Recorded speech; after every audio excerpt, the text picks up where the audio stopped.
pagi Bu Yeti. Pagi Bu. Iya, gimana sehat Bu Yeti hari ini? Alhamdulillah sehat. Ibu Ina bagaimana kabarnya? Alhamdulillah sehat juga. Mungkin saya sedikit mengganggu Bu Yeti, tapi santai saja ya. Oh iya. Kita akan bincang-bincang. Hari ini saya akan mengadakan supervisi akademik kepada Bu Yeti di tahap pra-observasi. Jadi nanti sebelum observasi dilaksanakan, saya akan berbincang santai saja Bu Yeti. Oh iya. Jangan tegang, suaranya juga yang keras ya. Iya. Iya Bu Yeti, saya ingin menanyakan kira-kira Bu Yeti kan mau mengadakan pembelajaran ya. Apa saja yang sudah direncanakan oleh Bu Yeti? Yang sudah direncanakan sampai saat ini itu RPT, kemudian langkah-langkahnya nanti seperti apa. Oh iya, materi yang akan disampaikan apa Bu Yeti? Oh iya, nanti materi teks anekdot. Oh, teks anekdot, menarik sekali ya. Untuk menyampaikan materi anekdot selain RPP, apa saja yang sudah dipersiapkan oleh Bu Yeti? Mungkin lebih ke media pembelajaran itu saya gunakan audio kayak soundbox itu loh. Ya. Jadi anak-anak nanti menyimak, kemudian mengambil informasi dari audio tersebut. Oh seperti itu. Iya. Bu Yeti, ini untuk kelas berapa nanti Bu Yeti? Kelas 10. Kelas 10 ya. Baiklah Bu Yeti. Selain media itu, hal-hal apa saja yang Bu Yeti persiapkan untuk materi anekdot ini pada waktu Bu Yeti mengajar di kelas nanti? Nanti rencananya anak-anak akan saya kelompokkan untuk mendiskusikan struktur dari teks anekdot, kemudian saya minta nanti anak-anak untuk mempresentasikan hasil diskusinya di depan teman-teman. Oh seperti itu. Iya, Bu Yeti, Bu Yeti ini menarik sekali materi anekdot ya. Selama Bu Yeti mengajar ini materi apa yang paling sulit untuk dipelajari oleh anak-anak? Untuk anak-anak biasanya kalau bahasa Indonesia itu kan teks ya. Umumnya kalau di awal itu saya beri konsep teksnya dulu, kemudian struktur, kebahasaan, kemudian membuat teksnya. Umumnya kalau yang bagian tersulit itu mereka menganalisis struktur. Jadi bagian-bagian teks itu mereka kadang masih bingung. Oh seperti itu ya. Jadi strategi apa ini kira-kira yang digunakan Bu Yeti supaya anak-anak itu mudah dalam mempelajari struktur teks itu Bu Yeti? Strategi yang saya terapkan itu kan ada beberapa siswa yang sudah mampu menemukan strukturnya. Nah itu saya lakukan itu tadi diskusi kelompok. Jadi yang bisa nanti berdiskusi dengan temannya yang tidak bisa. Jadi kan lebih enak kalau belajar dengan teman sejawat. Seperti tutorial teman sejawat gitu ya. Tapi di situ nanti Bu Yeti juga mendampingi kan? Oh, tetap ya. Gitu. Bagaimana kalau materi anekdot ini sebelum kita ke materi anekdot, kira-kira menariknya di mana Bu Yeti? Materi anekdot. Untuk anekdot ini kan dia teks yang berisi humor, tapi tetap ada pesan yang tersirat. Nah, pesan tersiratnya itu berupa kritik. Nah, itu saya harapkan nanti anak-anak ketika ingin mengkritik temannya itu lebih diperhalus bahasanya. Nah, itu tadi dengan mempelajari teks anekdot. Oh, seperti itu. Menarik sekali Bu Yeti. Kemudian ini Bu Yeti, media pembelajaran yang Bu Yeti siapkan tadi apa untuk materi anekdot ini? Untuk media yang pertama saya kemarin gunakan audio soundbox itu Ya. untuk yang konsep anekdot itu mereka menyimak teks, kemudian nantinya setelah paham konsep kan masuk ke materi struktur itu nanti saya akan diskusi kelompok. Oh, diskusi kelompok. Iya. Bu Yeti, untuk tagihan tugasnya ini apakah sama untuk anak-anak nanti? Tugasnya sama. Jadi satu kelompok mengumpulkan satu hasil diskusinya. Tentang Diskusi anekdot. kelompok Itu bersama. topiknya bisa berbeda ya? Topiknya kemarin sementara saya samakan dulu. Kenapa kok disamakan dulu? Karena saya pengen tahu ketika bergabung dengan temannya yang lain apakah strategi saya ini sudah baik ataukah masih belum. Kalau nanti misalkan masih belum mencapai target tujuan belajar, baru nanti saya coba untuk dibedakan teksnya. Tentunya setelah mencoba langkah pertama, Bu Yeti ingin nantinya membedakan ya. Jadi nanti langkah selanjutnya itu merupakan langkah ini ya, Bu Yeti akan melakukan pembelajaran berdiferensiasi dengan melihat kemampuan dan kebutuhan anak-anak seperti itu ya. Dengan tadi yang kesulitan untuk memahami prosedur teks dan lain sebagainya ini akan dengan teman sejawat ataupun didampingi oleh Bu Yeti ya.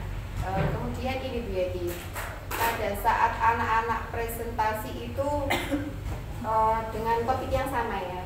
Iya, sama. Topiknya sama, tapi mungkin apakah diperbolehkan untuk menggunakan alat dan bahan yang berbeda?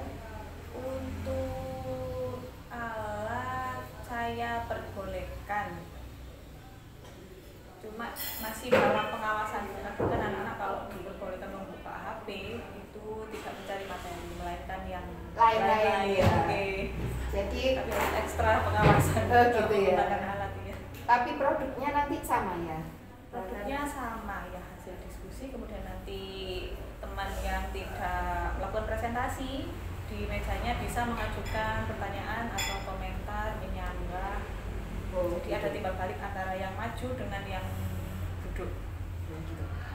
Baik Bu Yeti, untuk mengembangkan pembelajaran yang berdiferensiasi tentunya ada diferensiasi konten, diferensiasi proses, produk. Bu Yeti ini kira-kira sudah apakah sudah misalnya melakukan diferensiasi proses ke anak-anak atau mungkin masih tetap sama? Masih belum Ya? situ ya. Jadi nanti mungkin kalau setelah pembelajaran yang pertama ini, setelah dilihat hasilnya baru nanti akan didiferensiasikan untuk tahap berikutnya ya. Kemudian bagaimana supaya misalnya dari anekdot itu misalnya dibuat produk yang berbeda itu bisa? Untuk produk yang berbeda sepertinya bisa. Untuk tugasnya? Jadi bisa nanti hasil teksnya itu ditambahin gambar atau dibuat kartu teks itu bisa. Oh jadi berarti sudah Bu, itu sudah menerapkan diferensiasi dalam hal ini produknya. Iya. Jadi Bu Yeti nanti kan melihatnya hasil tugasnya itu kan berbeda-beda ya Bu Yeti ya. Ke anak-anak itu kan tergantung dari kreativitas dan juga kemampuan mereka masing-masing, itu namanya diferensiasi produk. Jadi Bu Yeti tidak terasa tapi sudah menerapkan loh. Iya, jadi ada diferensiasi produk.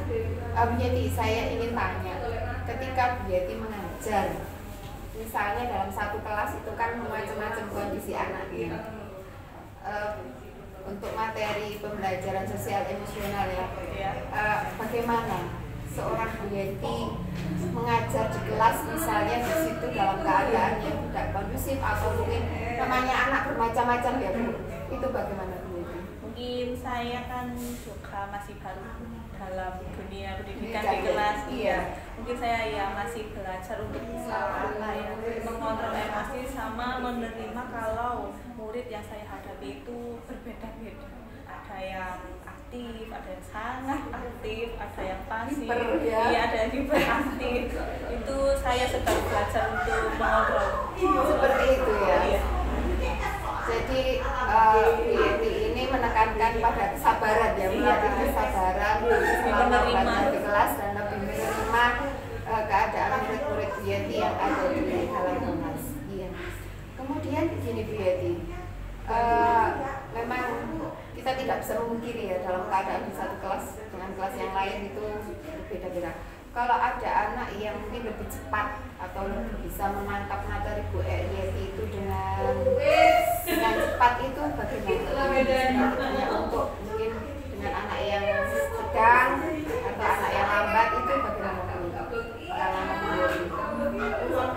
Sampai saat ini masih jarang saya temui yang perbedaannya jauh. Jadi ada ya, jadi masih tipis-tipis gitu loh. Oh gitu. Jadi enggak yang sampai jauh perbedaan. Jadi masih bisa untuk masih bisa ikuti ya materi dari Bu yang disampaikan Bu Yeti. Iya, menarik sekali ya pelajaran bahasa Indonesia ini ada anekdot.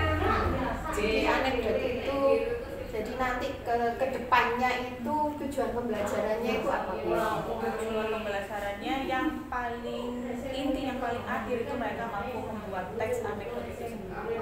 Jadi mereka mampu menyusun teks anekdot itu berdasarkan dirinya sendiri ya. Masing-masing anak ini Sesuai kreativitas masing-masing ya, karena masing-masing anak tentunya berbeda. Iya iya. Bu Yeti nanti jangan takut ya, jangan sungkan. Saya nanti ke kelasnya Bu Yeti. Kira-kira Bu Yeti siap untuk mengajarnya kapan?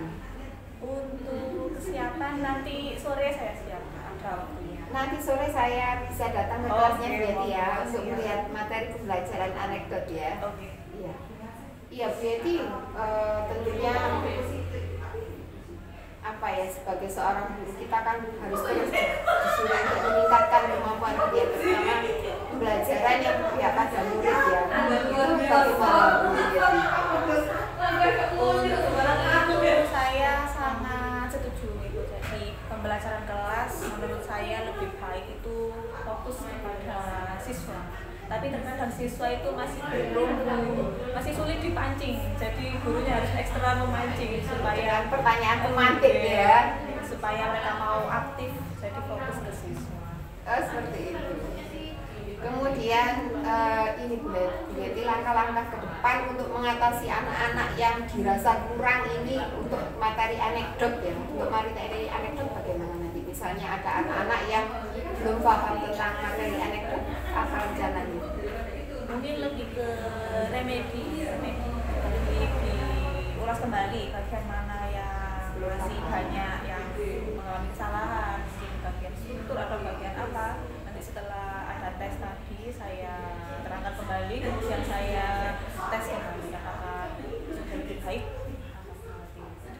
Itu nanti dilakukan secara individu atau kelompok? Secara individu. Oh, nanti tesnya seperti itu individu. Tentunya sangat menarik ya, apalagi gurunya cantik sekali. Jadi siswanya juga diharapkan gampang mengerti ya. Semoga.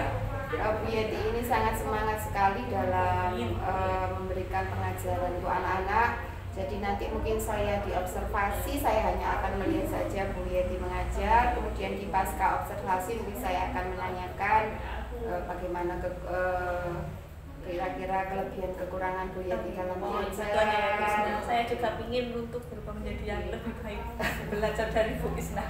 Waduh, saya rasa kita semua bisa saling bertukar pikiran ya, bisa saling sharing. Saya juga membutuhkan Bu Yeti, masukan-masukan Bu Yeti. Tapi kalau orang muda seperti Bu Yeti tentunya kan semangatnya masih luar biasa, powernya luar biasa, dan tadi sudah menyiapkan RPP, kemudian media pembelajaran berupa ini tadi soundbox untuk anak-anak ya, jadi bisa melalui soundbox itu materinya menyimak sampai dengan mendampingi mereka supaya prosedur teks tadi ya, mengerti menuliskan struktur teksnya tadi. Nah itu menurut saya sudah luar biasa sekali Bu Yeti. Mudah-mudahan kita semakin ke depan semakin juga lebih baik mengajarnya. Mungkin itu saja Bu Yeti yang ingin saya tanyakan, dan nanti sore mohon izin saya mendampingi Bu Yeti mengajar di dalam kelas ya. Dan nanti kita bisa memberikan umpan balik dan lain sebagainya Bu Yeti ya. Oke Bu Yeti, terima kasih untuk pasca observasi pagi ini. Nanti sore saya akan observasi di kelasnya Bu Yeti. Salam sehat, semoga manfaat pertemuan hari ini. Lagi sebutkan nama absen.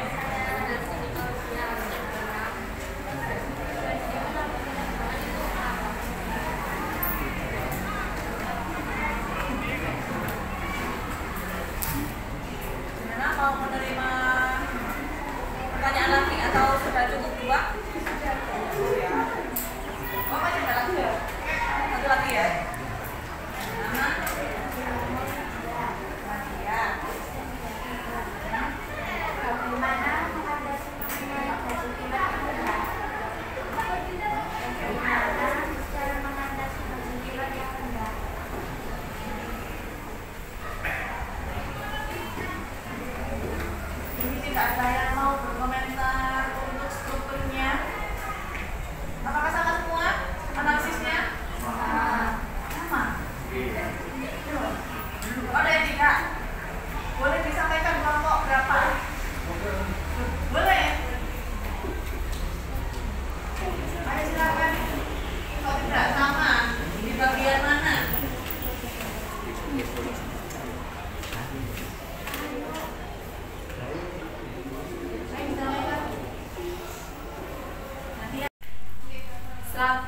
siang Bu Yeti. Selamat siang Bu Krisna.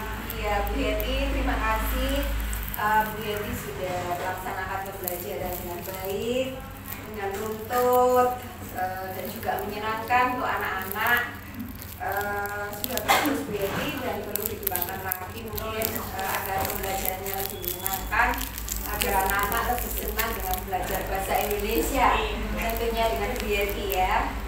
Kemudian rencana tindak lanjutnya ke depan bagaimana Bu Yeti? Untuk tindak lanjut, saya ingin punya target untuk mengembangkan sebuah media pembelajaran yang lebih menyenangkan dan bisa membuat siswa itu lebih aktif, Pak. Wow, luar biasa Bu Yeti, rencana kedepannya semoga selalu sukses Bu Yeti ya. Kemudian Bu Yeti, langkah-langkah yang akan ditempuh ini untuk membuat media pembelajaran ini kira-kira apa Bu Yeti?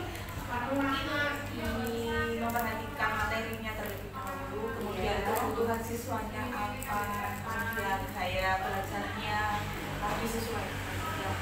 Wow, luar biasa. Tentunya semua berarti memperhatikan kebutuhan siswanya ya, Betty, dan tidak menutup kemungkinan itu tidak sama ya antara satu dengan siswa yang lain. Bagus Betty untuk pengembangannya. Semoga sukses selalu Betty. Terima kasih sudah menyediakan waktu kami supervisi kepada Betty. Demikian kegiatan pasca observasi supervisi akademik bersama Ibu Yeti dan juga Bapak pengajar praktik. Terima kasih Pak. Assalamualaikum warahmatullahi wabarakatuh.